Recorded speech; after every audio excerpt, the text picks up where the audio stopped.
আসসালামু আলাইকুম। আজকে চলে আসলাম জমিতে ধান লাগানোর জন্য। আসলে আমাদের এদিকে অনেক আগেই ধান লাগানো শুরু হয়ে যায়, কিন্তু বৃষ্টি ছিল না। বৃষ্টি না হওয়ার কারণে পানির জন্য মানুষ ধান লাগাইতে পারতেছিল না। যাদের জমি নালার সাথে, আমাদের এদিকে একটি নালা আছে, যাদের জমি নালার সাথে তারা মেশিন দিয়ে পানি সেচে ধান লাগাচ্ছিল, কিন্তু যাদের জমি একটু দূরে তারা আসলে পানি দিয়েও ধান লাগাইতে পারতেছিল না। দুদিন ধরে আমাদের এদিকে বৃষ্টি হচ্ছে, আর বৃষ্টির কারণে এখন সবাই জমিতে ধান লাগানোর জন্য ব্যস্ত হয়ে গেছে। তা আজকে আমরা চলে আসলাম জমিতে ধান লাগানোর জন্য।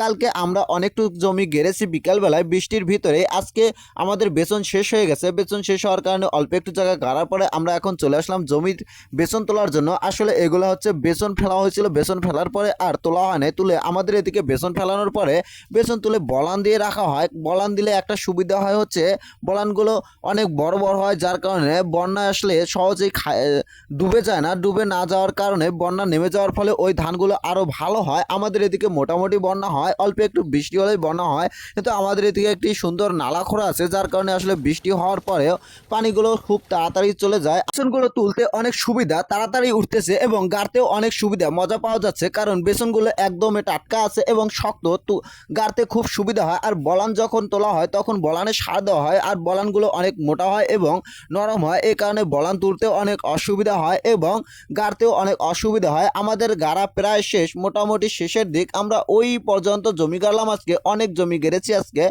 মিঠু একটু করে রেখে দিচ্ছে, কারণ আমাদের এদিকে নালার কাছে এই জমিটা, আর এই জমিতে প্রচুর পরিমাণে হাঁস উঠবে। হাঁস ওঠার ফলে এই গুছিগুলো নষ্ট করে ফেলবে। নষ্ট করার কারণে এই জমিতে আবার খোসা দেওয়া হবে। এই কারণে কিছু বেসন ধান রেখে দেওয়া হলো থোপা করে। এগুলো পরবর্তীতে তুলে তুলে যেখানে গুছিগুলো নষ্ট হয়ে যাবে সেখানে আবার খোসা দেওয়া হবে। এটা হচ্ছে আমাদের নালার অনেক সুন্দর দৃশ্য।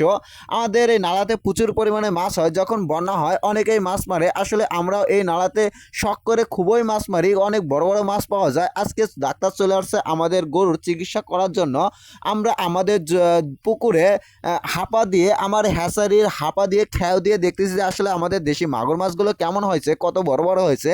তো আজকে আমি জমি গেড়ে এসে পুকুরে নেমে অল্প একটু জায়গা খ্যাও দিলাম। আসলে এখন আমাদের দেশি মাগুর মাছগুলো অনেক বড় হয়ে গেছে, হাঁপাতে উঠতে চায় না।